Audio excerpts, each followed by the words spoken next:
South ಆಫ್ರಿಕಾದಲ್ಲಿ 3,22,00,000 scam ಆಗಿದೆ. ಇಲ್ಲಿ ಇಂಪಾರ್ಟೆಂಟ್ ವಿಷಯ ಏನಂದ್ರೆ ಈ ಸ್ಕ್ಯಾಮ್ ಮಾಡಿದವರು ಯಾರಂದ್ರೆ ಮಹಾತ್ಮ ಗಾಂಧೀಜಿಯ ಮರಿ ಮೊಮ್ಮಗಳು.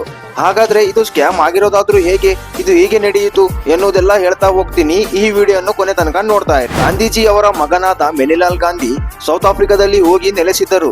ಇವರ ಮಗಳು ಎಲ್ಲಾ ಗಾಂಧಿ, ಅವರ ಮಗಳೇ ಆಶೀಶ್ ಲತಾ ಈ ಸ್ಕ್ಯಾಮ್ ಅನ್ನು ಮಾಡಿದವರು. ಇದು ಹೇಗೆ ಸ್ಟಾರ್ಟ್ ಆಯ್ತಂದ್ರೆ ಆಶೀಶ್ ಲತಾ ಅವರು ಸೌತ್ ಆಫ್ರಿಕಾದಲ್ಲಿರುವ ಒಬ್ಬ ಬಿಸ್ನೆಸ್ ಮ್ಯಾನ್ ಆದ SR ಮಹಾರಾಜರ ಬಳಿ 3,22,00,000 ಕೇಳಿದರು. ಏಕೆಂದ್ರೆ ಸೌತ್ ಆಫ್ರಿಕಾದಲ್ಲಿರುವ ನೆಟ್ಕೇರ್ ಹಾಸ್ಪಿಟಲ್ಗೆ ಬೇಕಾಗುವ ವಸ್ತುಗಳಿಗಾಗಿ ಭಾರತದಿಂದ 3 ಕಂಟೈನರ್ಗಳನ್ನು ತರಿಸಲಾಗುತ್ತಿದೆ.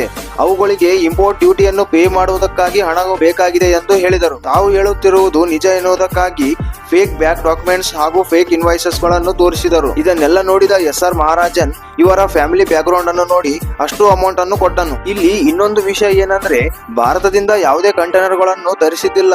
ಹಾಗೆ ನೆಟ್ಕೇರ್ ಹಾಸ್ಪಿಟಲ್ ಕೂಡ ಇದಕ್ಕೂ ನಮಗೂ ಸಂಬಂಧ ಇಲ್ಲ ಎಂದು ತನ್ನನ್ನು ದೂರ ಮಾಡಿಕೊಂಡಿತು. ಆಮೇಲೆ ಅನುಮಾನ ಬಂದ SR ಮಹಾರಾಜನ್ ಪೊಲೀಸ್ಗೆ ಕಂಪ್ಲೇಂಟ್ ಅನ್ನು ಮಾಡಿದ. ಪೊಲೀಸರು ಆಶೀಶ್ ಲತಾಳನ್ನು ಅರೆಸ್ಟ್ ಮಾಡಿದರು.